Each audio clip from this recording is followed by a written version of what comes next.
Kira ngambil kurma apa ngambil es campur duluan? eh Kurmanya sama masukin es campur, Pak. Pinter. Namanya es campur kan. Roto seru-seruan karo bea cukai Purwokerto. Edisi spesial Ramadan. Assalamualaikum warahmatullahi wabarakatuh. Hai kaca bacem semua, selamat datang di acara Seroto seru-seruan karo bea cukai Purwokerto. Edisi spesial Ramadan. Di edisi spesial Ramadan kali ini bersama saya Syamsuddin, kita mengundang tamu yang spesial, yaitu Ketua DKM Mushola Alif Lam Mim Kantor Bea Cukai Purwokerto. Mari kita sambut Bapak Syamsul Gunawan. Assalamualaikum Pak Syamsul. Waalaikumsalam warahmatullahi wabarakatuh. Waalaikumsalam warahmatullahi wabarakatuh. Bagaimana kabarnya Pak? Alhamdulillah baik-baik. Kesibukannya apa nih Pak? Kalau boleh tahu sekarang? Sekarang lagi sibuk bikin materi Seroto ini. Seroto ya. Iya. Baik, saya juga sama Pak, sibuk menyiapkan menjadi host Seroto. Iya. Baik, karena ini pertama kalinya untuk saya ditugaskan menjadi host di acara Seroto. Apalagi untuk spesial Ramadan, Pak. Betul. Jadi Kita harus saya tetap belajar. semangat. Semangat Pak ya, walaupun puasa tetap semangat, tidak kendar Pak. Betul. Betul, siap. Terima kasih banyak. Baik, Pak Syamsul. Sebagai ketua DKM saya lebih enak manggilnya Pak Ustadz atau Bapak saja ya? Ini penting ini. Mm-mm. Mendingan panggilnya Pak, bukan Ustadz. Oh, Pak bukan Ustadz Tapi ya? bukannya agak turun volumenya ya. Oh, begitu? Pak, bukan Ustadz gitu ya. Bukan Ustadz, Ya. iya. Jadi tetap ada Ustadznya ya? Ya, Iya, Pak bukan Ustadz. Nah, baik Pak bukan Ustadz. Banyak sekali nih Pak bukan Ustadz pertanyaan yang masuk ke kita ini Alhamdulillah. serba-serbi terkait dengan puasa tahun ini. Seperti kita tahu, alhamdulillah Pak, kita diberikan kesempatan, bukan begitu, Betul. untuk bisa bertemu kembali dengan bulan Ramadan 1442 Hijriah ini Pak. Ya, alhamdulillah. Alhamdulillah Pak, seperti bulan puasa sebelumnya, ternyata masih banyak pertanyaan nih Pak terkait dengan puasa. Nah, serba-serbi puasa. Nah, salah satunya nih Pak, diantaranya ada yang bertanya nih Pak, kenapa sih Pak kita perlu berpuasa setiap tahun, setiap bulan Ramadan datang kita berpuasa? Apa sih manfaatnya dan apa sih tujuannya, seperti itu Pak bukan Ustaz? Monggo silakan Pak diberikan pencerahan kepada kami ini. Terima kasih. Pertanyaannya sangat bagus. Alhamdulillah wassalatu wassalamu ala Rasulillah wa ala alihi washabihi wa mawalah. Pertanyaannya adalah kenapa kita harus berpuasa? Setiap tahun kita puasa. Sebagai seorang muslim, kita diwajibkan berpuasa. Jadi ini perintah Allah Subhanahu wa taala tercantum di dalam surat Al-Baqarah ayat 183. Jadi intinya orang-orang yang beriman dipanggil oleh Allah Subhanahu wa taala untuk berpuasa, sebagaimana dulu sebelum Islam juga diwajibkan puasa juga. Dan endingnya adalah diharapkan dengan berpuasa kita menjadi orang yang bertakwa. Beriman di sini berarti beriman di segala level Pak ya. Mau yang imannya masih tipis, imannya sedang maupun imannya yang tinggi. Betul sekali. Semuanya dipanggil Yang untuk penting, berpuasa. orang yang masih merasa memiliki iman dipanggil oleh Allah untuk berpuasa. Kira-kira untuk apa Pak? Biar apa Pak ini? Ya, jadi di ayat itu disebutkan tujuan akhirnya adalah agar kamu bertakwa. Masya Allah. Nah, kalau kita bicara takwa, ini banyak sekali pembahasannya, panjang kali lebar ini. Tapi ada dua poin penting tentang orang yang bertakwa. Apa itu? Yang pertama dalam surat At-Tolaq ayat 2 dan 3, Allah Subhanahu wa taala akan memberikan solusi kepada orang yang bertakwa. Jadi solusi setiap permasalahan akan diberikan oleh Allah kepada orang yang bertakwa. Apapun itu Pak. Iya, betul. Dan ada lagi, ini berkaitan dengan rizki nih. Oh. Jadi orang yang bertakwa akan diberikan rizki dari tempat yang tidak disangka-sangka. Nah, Seperti itu Pak, sungguh luar biasa berarti Ya. Pak ya menjadi orang yang bertakwa. betul. Berarti dari penjelasan tadi bahwa kita simpulkan bahwa takwa ini adalah level yang lebih tinggi daripada sekedar beriman, seperti itu Pak ya. Betul sekali. Jadi makanya tujuan akhirnya adalah bertakwa. Masya Allah, baik Pak. Dan Pak Syamsuddin, orang yang bertakwa itu sudah disediakan surga.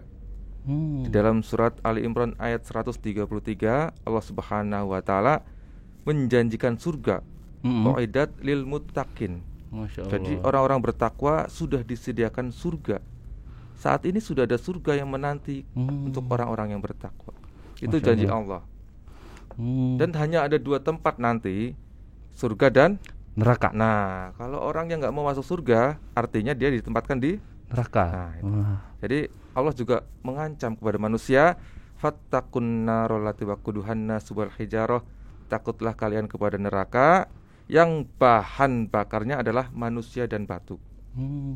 Jadi kesempatan Manusia. ini untuk beribadah Iya. di bulan Ramadan untuk menjadi orang yang bertakwa sehingga kita bisa masuk surga. Masya Allah. Berarti dapat saya ambil pelajaran bahwa puasa itu akan menjadikan dari kita yang sekedar beriman menjadi bertakwa, dan insya Allah Allah sudah menjanjikan surga bagi kita nanti di akhirat nanti ya Pak. Ya. Seperti itu Pak.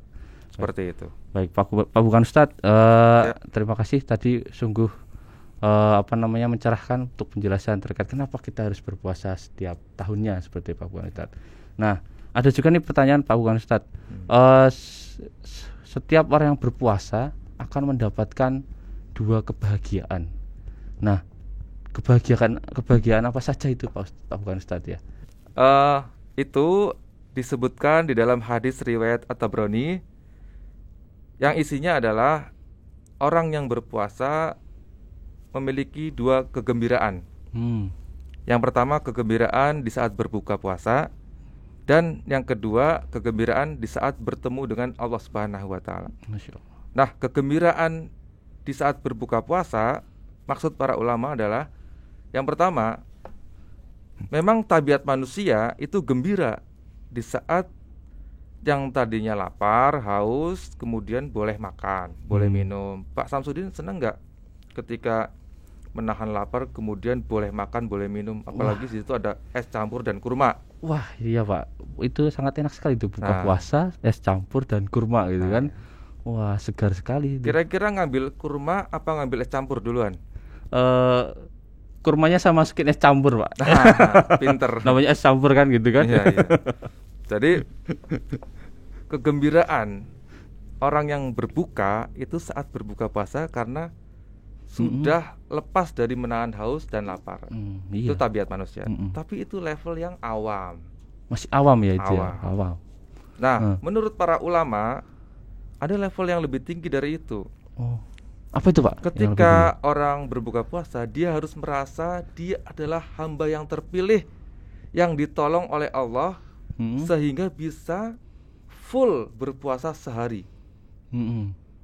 Jadi tanpa bantuan Allah, tanpa pertolongan Allah, kita tidak mungkin bisa berpuasa sampai maghrib. Ada yang jam 8 sudah lapar kemudian tergoda, ada yang jam 1 ngumpet-ngumpet ke warteg misalnya. Iya, belok gitu ya, belok sendiri gitu ya. Mumpung gak ada orang nih ya. Ada yang jam 4 udah tinggal 2 jam aja tergoda. Nah, ini termasuk orang-orang yang terpilih, yang ditolong oleh Allah, dan kita harus senang karena kita pilihan, kita ditolong oleh Allah Subhanahu wa taala yang memerintahkan kita untuk berpuasa. Itulah kegembiraan yang sejati. Ketika berbuka kita merasa hamba yang terpilih untuk berpuasa. Baik. Jadi kanca bacam semuanya, untuk menambah semangat kita tadi sudah dijelaskan bahwa ada 2 kegembiraan nih. Yang pertama pada saat berbuka, yang kedua kita menjadi hamba yang terpilih, karena yang tadi dijelaskan oleh Pak Bukan Ustadz bahwa hanya hamba terpilih saja nih yang bisa menyelesaikan puasa kita sampai selesai dalam 1 hari penuh. Betul. Nah, terima kasih nih Pak Bukan Ustadz. Ada juga yang di hadis itu disebutkan bahwa kegembiraannya bertemu dengan Allah. Jadi kegembiraan orang berpuasa itu ada 2, saat berbuka dan saat bertemu dengan Robnya. Bertemu dengan Robnya. Dijanjikan oleh Allah nanti bertemu dengan Robnya. Jadi pahala puasa ini pahala yang memang hanya Allah yang menghitungnya. Dan orang yang berpuasa nanti akan bertemu Allah dengan membawa pahala puasa. Dan inilah kegembiraan yang luar biasa. Betapa bahagianya kita ya bisa menyaksikan Allah Subhanahu wa taala secara langsung, dan itu dijanjikan oleh Allah asalkan kita taat menjalankan ibadah serta berpuasa. Puasa yang benar-benar puasa ya. Masya Allah. Terima kasih Pak Bukan Ustadz. Nah, terkait dengan puasa nih Pak Bukan Ustadz, Allah juga menjanjikan bahwa di bulan puasa ini setan-setan dibelenggu sehingga tidak bisa menggoda manusia. Tetapi sering sekali kita lihat masih banyak orang-orang itu yang melakukan maksiat. Bahkan aparat penegak hukum sering melakukan razia pekat di bulan suci Ramadan. Kira-kira kenapa itu Pak bukan Ustadz? Tolong diberikan penjelasan. Ini semakin mengerikan ini ya, kita bicarakan setan ini ya. Setan-setan dibelenggu. Nah, memang benar setan dibelenggu, tapi setan itu ada level-levelnya. Oh, level juga, ada Iya. level-levelnya ya. Kita ketahui bahwa Allah menciptakan jin dan manusia. Nah, setan ini dari golongan jin juga ada level-levelnya. Seperti itu. Ada setan level kelas teri, kelas sedang, kelas kakap. Wah, kayak penjahat nih ya Pak Ustadz ya. Betul. Ada teri, ada sedang, ada kakap. Setan juga ada levelnya ya. Ada levelnya. Nah, yang dimaksud setan dibelenggu menurut para ulama, jadi yang dimaksud setan dibelenggu di saat bulan puasa menurut para ulama adalah yang dibelenggu hanya setan-setan kelas kakap, mafia-mafianya setan, bos-bosnya. dedengkotnya. Ya. Hmm. Jadi ketika ada maksiat di dalam bulan Ramadan, itu berarti orang tersebut tergoda oleh setan kelas teri saja. Jadi levelnya kelas teri. Oh, kelas teri. Oh, berarti secara tidak langsung itu mencerminkan keimanan seseorang itu ya Pak, bukan Ustadz? Ya, seperti itu mungkin. Jadi hanya digoda setan kelas teri aja kelepek-kelepek gitu. Iya. Itu bukan kelas kakapnya loh gitu kan. Berarti kalau kelas terinya sekelepek, imannya perlu diintrospeksi lagi, ya, bukan begitu Pak? Makanya di bulan Ramadan ini kita bareng-bareng meningkatkan kadar keimanan kita, sehingga kita nanti dapat tujuan kita, yaitu orang-orang yang bertakwa. Masya Allah, baik. Nah, terkait dengan mencari pahala sebanyak-banyaknya di bulan Ramadan ini Pak, bukan Ustadz, kita tahu bahwa di bulan Ramadan ini kesempatan kita untuk beribadah diberikan pahala yang berkali-kali lipat. Tetapi seringkali nih, seperti kayak pagi ini kita mau melaksanakan sholat duha, kemudian kita tunda, tahu-tahu udah zuhur nih Pak, bukan Ustadz? Kaget apa enggak? Ya kaget, wah udah duhur ya, Oh, nggak jadi sholat duha nih. Alhamdulillah udah duhur gitu ya. Mungkin ada yang menyesal, aduh kelewat nih sholat duha aja. Nah, ada juga nih Pak, bukan Ustadz, yang sudah meniatkan, oh nanti malam saya mau taraweh, setelah itu saya mau sholat malam, setelah itu saya mau tadarus. Tetapi karena satu lain hal dia tidak jadi melakukan itu. Nah, kira-kira kok bisa seperti itu nih Pak, bukan Ustadz? Kira-kira apa dan bagaimana cara kita agar tidak seperti itu nih Pak, bukan Ustadz? Oh iya. Pertanyaannya bagus sekali ya. Jadi memang ketika kita sulit untuk beribadah, mau baca Quran baru satu lembar sudah ngantuk, kemudian ingat doa tidur ya. Bismika Allahumma ayyus ngamut ya. Iya. Kemudian ketika taraweh, baru taraweh 2 rakaat udah inget witir. Wah iya, itu sering tuh. Ini kapan witir lagi lah. Apalagi yang imamnya panjang-panjang, gitu dawa teman besok pindah lah. Ganti masjid.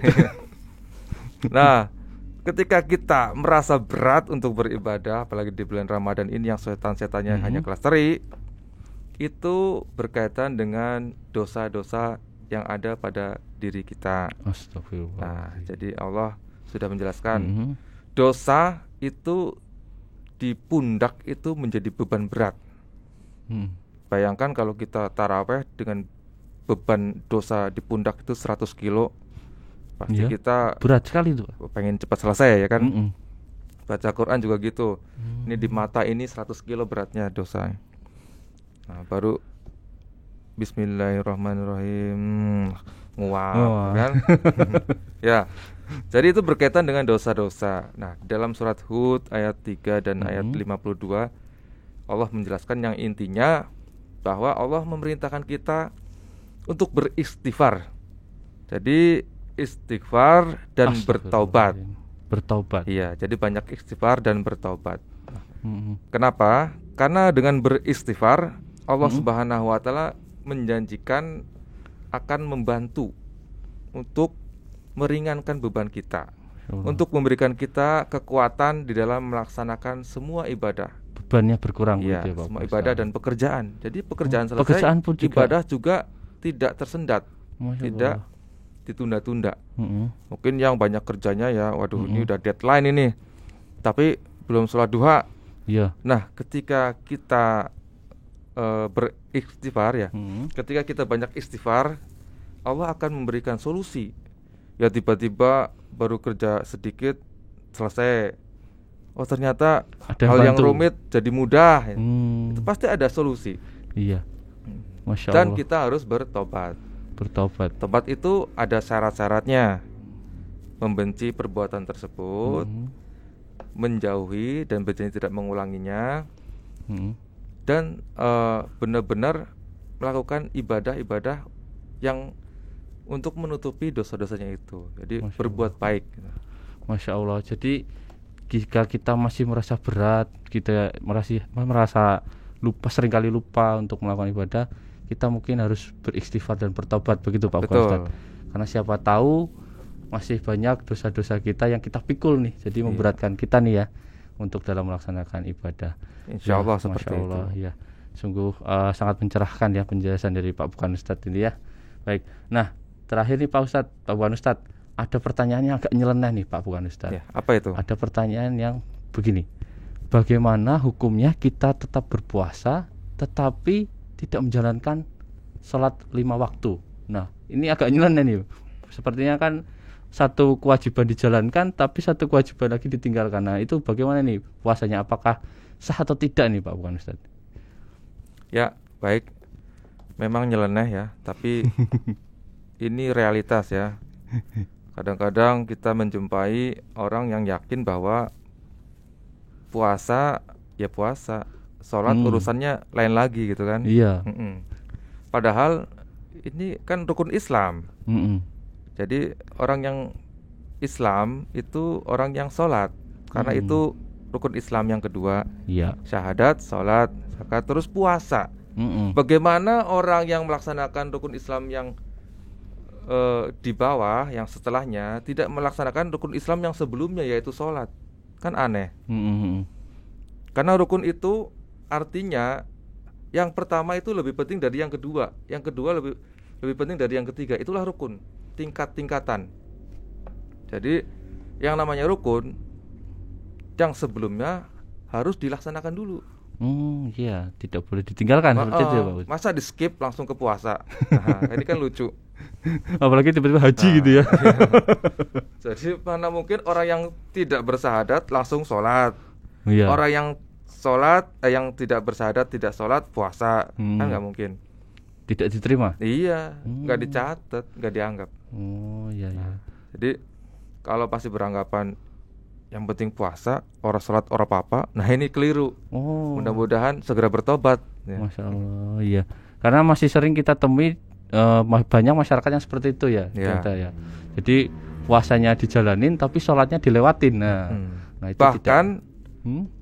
Orang yang sholat dengan bermalas-malas itu dimungkinkan tidak diterima sholatnya. Oh seperti itu. Karena terpaksa sholat, bukan memang niatnya untuk beribadah kepada Allah. Harus dari hati berarti. Iya, Harus dari hati, niatnya harus niatkan, lurus. dengan luruskan.